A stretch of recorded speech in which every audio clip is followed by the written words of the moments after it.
Hello and welcome back to DriveDriverDriven. I'm Humble and today we're back on the MK again. Last time we finished up our interior panels, at least as far as like pre-drilling and getting them set. And today we're going to talk a little bit about order of operation and actually start on our pedal set. Let me flip the camera around and I'll set it all up for you. So here's where we left off last time. We pre-drilled all these panels into the chassis, so this is all set. And rather than bond everything in now, what I realized last time is that we're actually going to have to get into the tunnel and drill and mount saddles for our wiring to go through and be secured. And then we're going to have to drill in and mount P-clips for our brake system, which will be going through there as well. In order to get the brake system done, we need to have our pedal assembly in. And then once we do the pedal assembly, it might be a good idea to get our corners on so we can adjust all our brake line lengths accordingly and get everything set up like it's supposed to be. So we're going to put a pause on the paneling for now, mostly just for ease of access. And then once we get what we need run through the tunnel, we can finally secure these interior panels.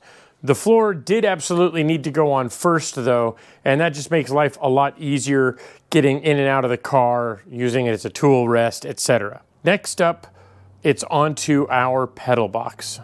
I've got our pedal box here on the workbench because there's a few things I want to highlight before we get it installed. Now this is the nicer of the pedal options that you can get with your MK kit. If you plan to do any kind of track duty or autocross, this is the one that I recommend getting for a couple reasons. And this is actually one of my main reasons with wanting to go for the MK in the first place. One of the things that I'm not happy with on the GBS is their pedal setup. I wish this pedal box would fit in the GBS, but it just doesn't. The GBS pedal box, even for as tight as this is, this won't fit. And so the MK is maybe an inch or two wider. That's it. That's all you need. And this pedal box will fit. Now, why I like this is because it's just a very nice presentation. The pedal setup here is from OBP. I've actually used one of these exact pedal units in one of my old race Beetles, and I loved it to death. One of the things that I recommend before this goes in the car is use some grip tape here on the pedals. Yeah, you cover up the logo a little bit, but again, if you're doing any kind of fancy footwork, track work, whatever, having the grippier surface that some sandpaper provides, or like skateboard grip tape, is worth it. The other features I like is this setup has a balance bar, which is in the brake hardware bag. Again, well-labeled bags and organization from NK. The balance bar goes here in the pedal. And normally what you don't see is when this is inside, there's a pivot bearing right here in the middle. Now this threaded rod that goes through, as you wind it in or wind it out, these little clevis ends stay put and they go forward to your actual brake master cylinders. And this pivot moves from side to side inside the pedal.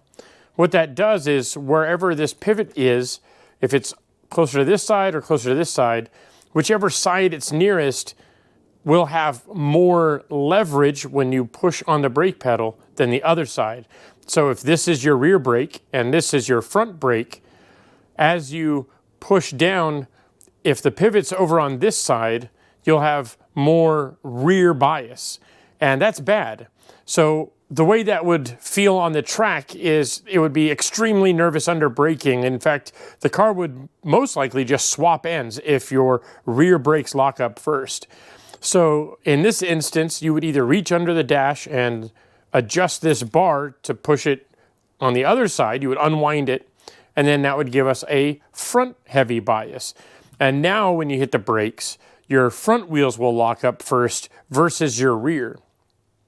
And that's the safer way to have it. That's the way you would normally set up any car. As you would go through a race, if you find yourself locking up the front too much, you can adjust this mid-race with a little adjuster knob that will go on the dash, and you can move this as you're racing.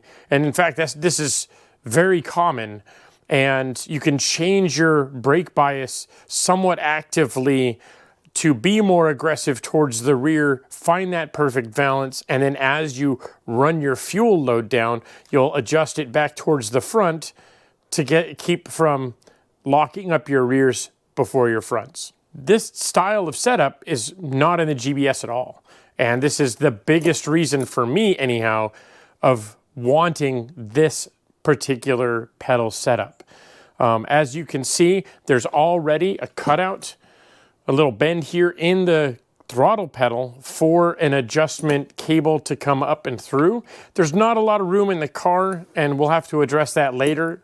There are some 90-degree adapter options, which will attach to this rod, and it'll send the cable up here between the pedals. And that's something that I might have to do, but we'll get into that later. So pedals aside, there is one thing that you'll have to do, and that is this little throttle stop sits inside. You can see where it threads in back here, and it would sit inside way, way back in here.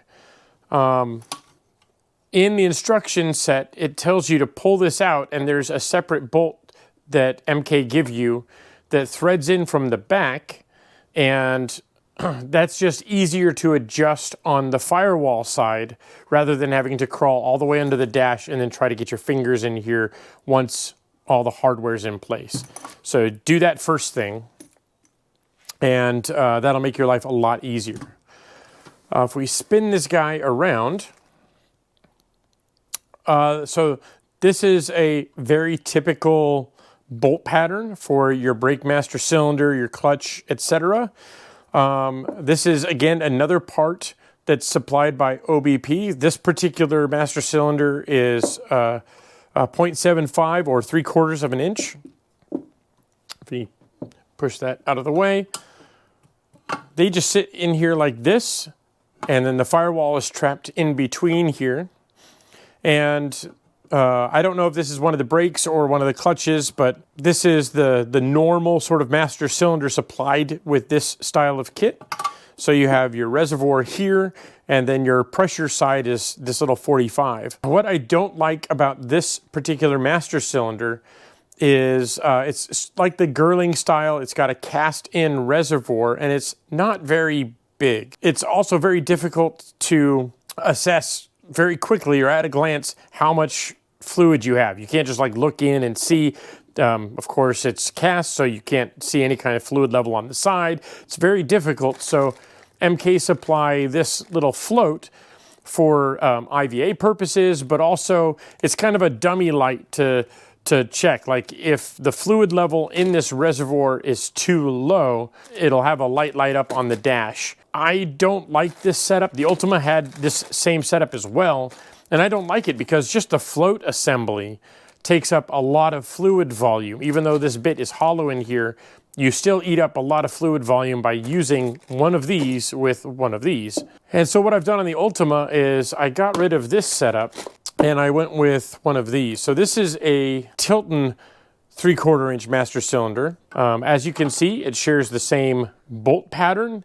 You'll be able to use it just fine with the same pedal assembly. In fact, a lot of brake manufacturers use this same offset or this same bolt pattern for all the master cylinders.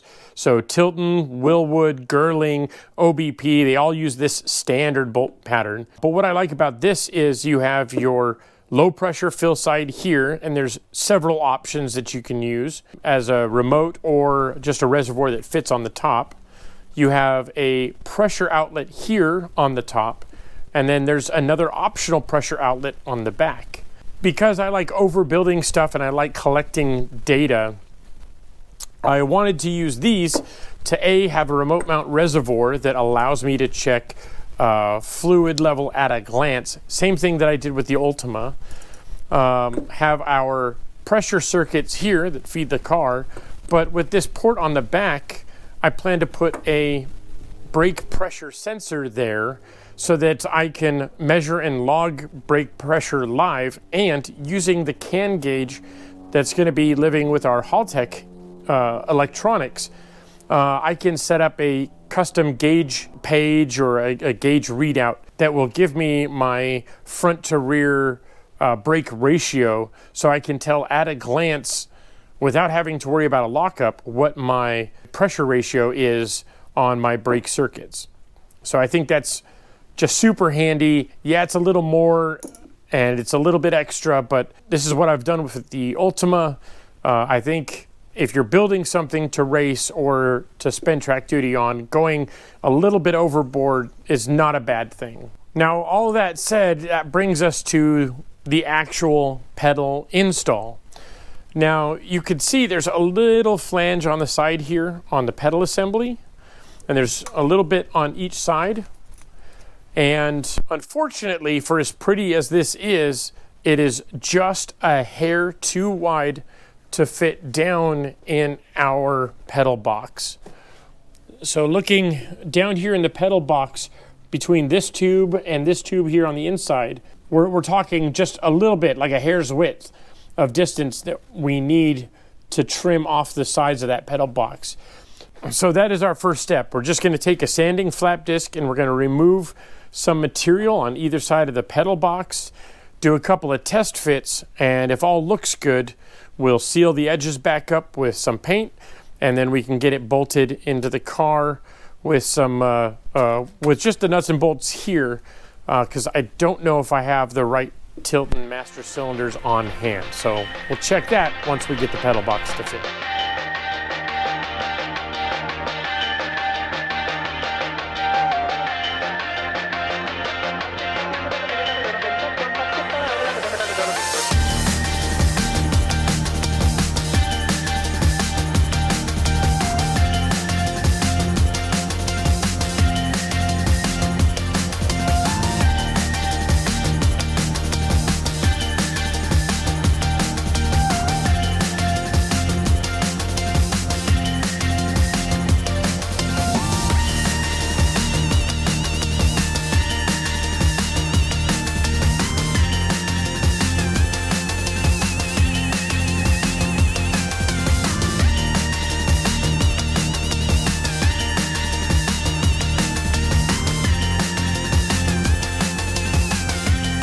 Okay, you saw me grinding on it for a little bit, a couple ins and outs. The idea here is you can see where the brake master cylinders line up, and what I was finding is that just the weld and the distance down here in the corners on either side was really, really tight. And I thought I'd taken off enough of material, and then I'd have to go back and forth. So let me show you what I ended up with. Pulling the pedal box out here, this is where that bottom rail sits inside the car. Don't worry too much about this, we'll clean this up later, but down in here in this area especially, and then right up in here, that's the really tight corner back here, and then over here on this side. And as you can see, there's some weld buildup in the corners from the chassis assembly.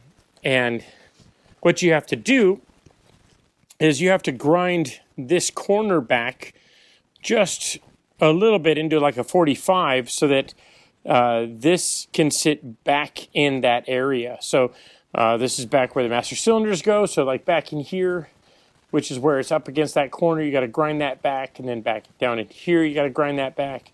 And then ditto for the other side. If we flip this guy over, same thing, you got to pull it back. This is the inside, and what I might do is grind this back another little bit. Oh, I'm looking at it in the wrong orientation. So I did grind it back enough, so it's back here down in this little corner, and this is up against the body, up against that weld.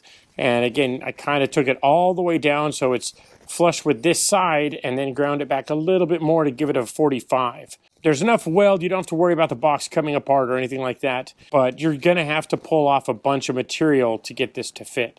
I went all the way down here. I don't think you need to. You could probably stop in the middle of this panel because it opens up like a wedge as you go back. So really you just need to focus in on this area here, which is where the pedal box is the tightest inside of the footwell.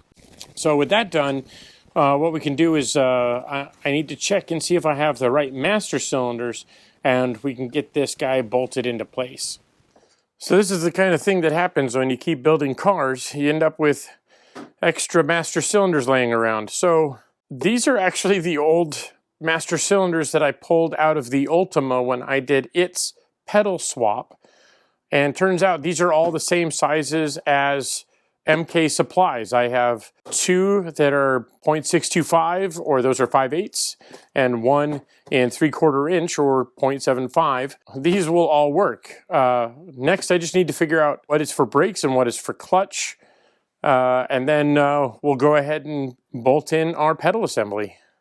Before we get too far ahead of ourselves, I did mention that we would paint this and trim it up. And honestly, this is one of my favorite little tricks when doing anything, kit car, body work, modifications like this, is so it's a powder coated part that we've just been grinding on. We have some exposed metal here. If we were like modifying body panels, we would have exposed fiberglass. So all you're gonna do is take a paint pen like this, in either black or as close to the body color if you like, and all we're going to do is just paint it. And now it looks deliberate. Not that this isn't an area that you could see anyhow, but this will offer more protection than just exposed steel will have, and it makes it look like a finished part. And this is it. You just go around, give it a quick little paint job. I've already done the other side. We're not doing the Mona Lisa here. We're just trying to cover up any exposed metal. You can just dab the paint pen like so to get some more paint out of it. For bonus points, you can make sure you put your finger right into it. That's an advanced technique. And there you go.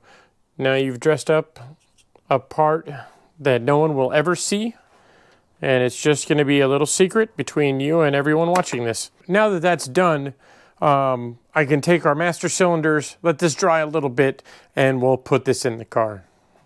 I didn't film this with the Ultima, I don't think, so I just want to have a quick highlight here. I talked about our brake balance bar and the pedal. Previously, I haven't talked about the assembly or how it should go together. So I just wanted to highlight that here while I had a chance. So as you can see, I've pulled our clevis ends off of the actual balance bar. And if you want, you can use a little bit of oil. You don't need much, just a couple of drops inside of there. And you're just going to work it around with your finger. Just have a nice coating of oil on the inside, and then any left over, just run on the outside of the bearing here. Scrape it into there. That's it. And you'll notice that this side is longer, and so we want to slide it in through the pedal this way. And you want to make sure there's no binding, that it slides, nice and smooth, either or, and that you get a nice kind of front-back action as well. Now, before you put your clevis ends on, there are 2 nylon washers that need to go on. And you've got one on either side. And why these are important is, A, it helps keep any debris or sand out of the area this is sliding back and forth. And B, it helps ensure that you get a proper parallel distance on your clevis ends. And so now we can put these guys on. Just try and rotate this towards me so I get a better view.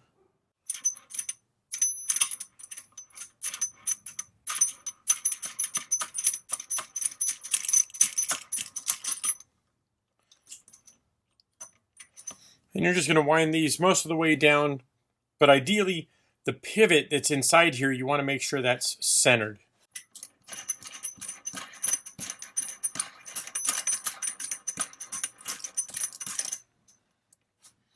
As you can see, we have the bearing sticking out here. That is very not centered, so we're going to wind this guy back out a little bit. If you want, you can use an advanced eyeballing technique.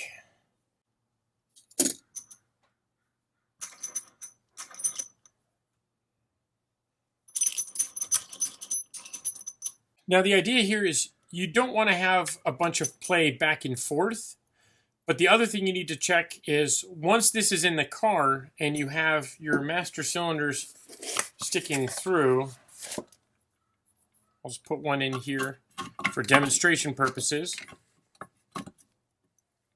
is having two of these master cylinders in will have a distance between the threaded rods. And you want to make sure that distance is the same on these clevis ends that they'll go into.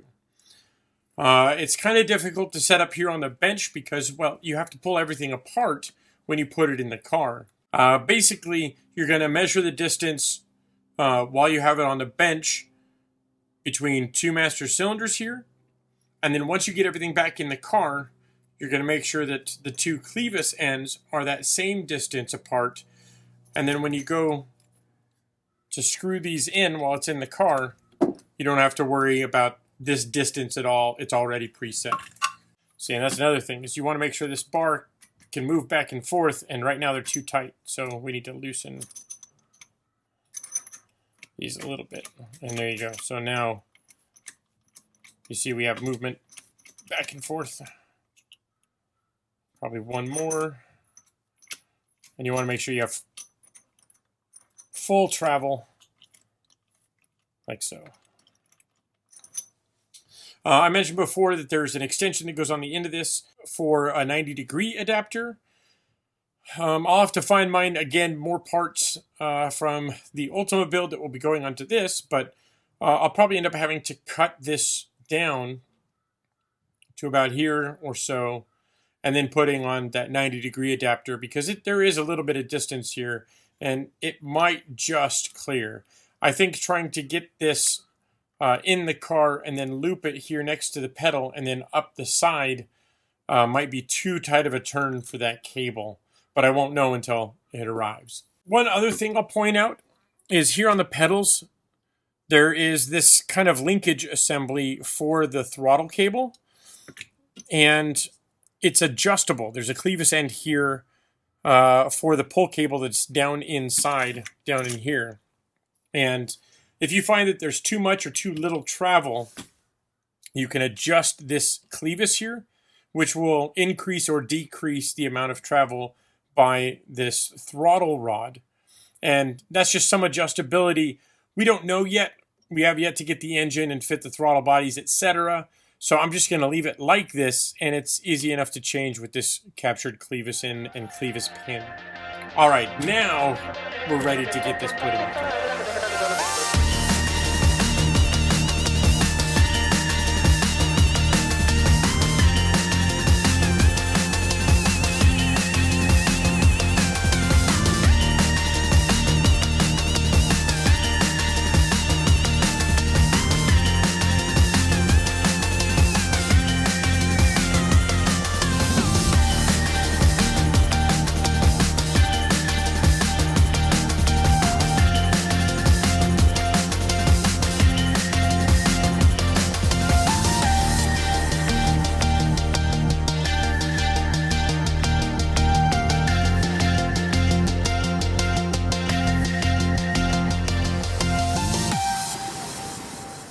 All right, it was a little bit of a battle, but I can give you some tips if you're installing this pedal on your own. Really, the first big one is once you have the pedal assembly in place, put all of the hardware and your brake master cylinders, your clutch master cylinder, just loosely put all of the hardware on and don't tighten anything initially.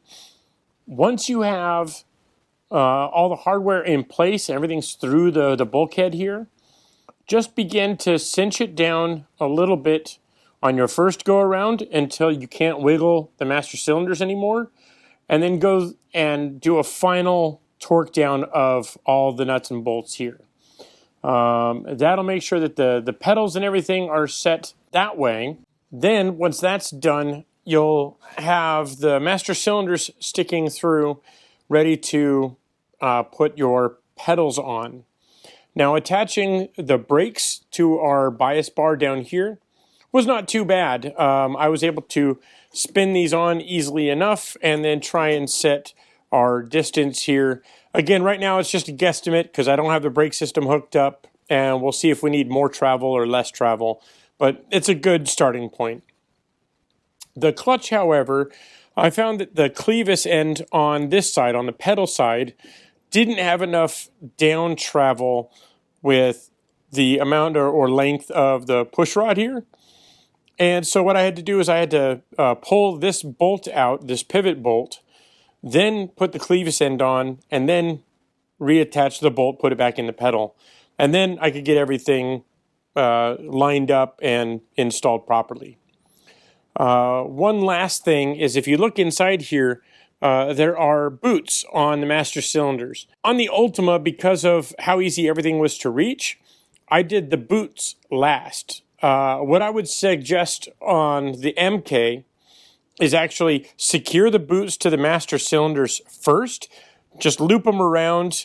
It's easy enough to just do by hand. I ended up having to use the pick here just because of the tight confines, and it was a big pain really to get those seated. So put the boots on first and then send them through the bulkhead and tighten everything down. Okay, with the pedals in place, there's something else I wanted to look at, and that was the pedal height inside of the footwell. So right up here on the top, this is going to be basically the whole top of the footwell area. On initial inspection, I thought about raising these pedals up, but looking at the top, there's not a whole lot of room between the top of the pedal and, well, what's going to be the steering column that's got to come right through here. So if you look, the steering column will be supported here and then have to come right down through this hole here. And that doesn't leave a lot of room for the pedal itself. That's a bit of a concern now. We'll see if it's anything later, but it's going to be a tight fit. So I'm going to leave these at their bottommost setting for the time being. You can see that the Tilton Series 76 master cylinders bolted right up. These are the ports that will be used on the high pressure side. This is where our feed line will go in from our reservoir. And these holes down here is going to be where our pressure sensors sit. We got plenty of room for all of that down here. And then the reservoir, we'll have to figure out where we need to put that, because originally I thought about putting it up here, but clearly the steering column needs to be there. So perhaps it will sit on this side, or we'll figure out where the engine is not going to be and then try to find a happy place for it. Otherwise, we may have to go with the style of reservoir that just mounts directly to the master cylinders and deal with it that way. So with that done, our next step is going to be running our brake lines around the chassis. We don't necessarily need the corners on. We can run them to the hard mount points at all of the four corners, so that when we are ready to put the corners on, we can just connect them right here at the edges. But we'll need to run the hard line up to that point from the master cylinders. So I think that's a good place to call it for today. A little bit of a project with the pedals, getting those set up and the master cylinders installed. We're set up for the next project, which is going to be getting the brake lines installed and running those. So look forward to that. Thank you guys for watching, and I'll see you next time.